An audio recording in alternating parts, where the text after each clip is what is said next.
بسم اللہ الرحمن الرحیم۔ آج ہم عربی گرامر کے حوالے سے اسماء اشارات ان کے متعلق پڑھیں گے کہ وہ اسماء جن کے ساتھ ہم کسی چیز کی طرف اشارہ کرتے ہیں۔ تو اس کے لیے دو چیزیں ہیں، یا تو وہ چیز ہمارے قریب ہوگی، تو جن الفاظ کے ساتھ ہم اس کی طرف اشارہ کریں گے ان الفاظ کو اسماء اسم اشارہ قریب کہیں گے، اور یا وہ چیز ہم سے دور ہوگی تو دور کی طرف ہم پوائنٹ کر کے جب اشارہ کریں گے تو ان الفاظ کو، ان اسماء کو ہم اسم اشارہ بعید کہیں گے۔ اب اس کی تھوڑی سی وضاحت۔ اسم اشارہ وہ اسم معرفہ ہے جس کے ساتھ کسی خاص چیز کی طرف اشارہ کیا جائے۔ جس چیز کی طرف اشارہ کیا جائے اسے مشار الیہ کہتے ہیں۔ اس کی دو قسمیں ہیں۔ اسم اشارہ قریب،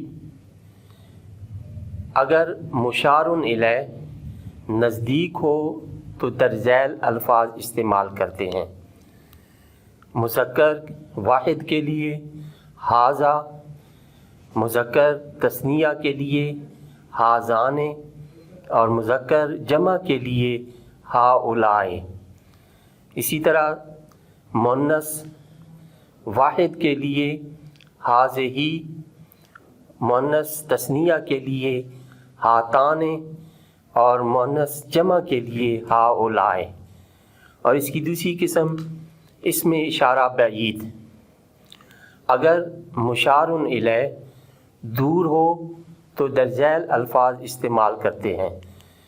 مذکر واحد کے لیے ذالک، مذکر تثنیہ کے لیے ذانک، اور مذکر جمع کے لیے اولئک۔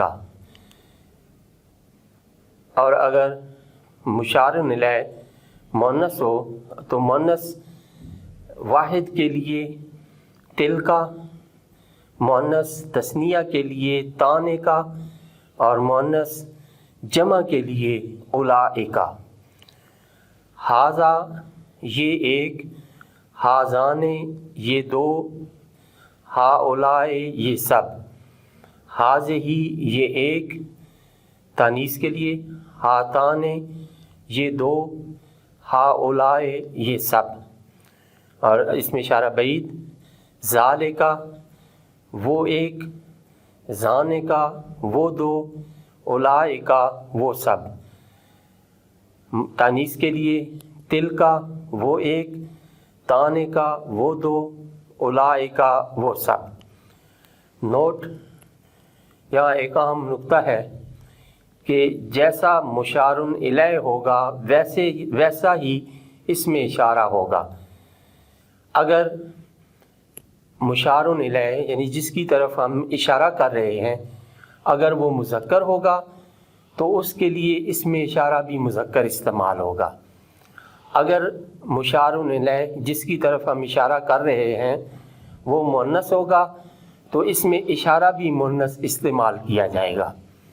اسی طرح اگر وہ مشار الیہ واحد ہے تو اس کے لیے اسم اشارہ بھی واحد استعمال ہوگا۔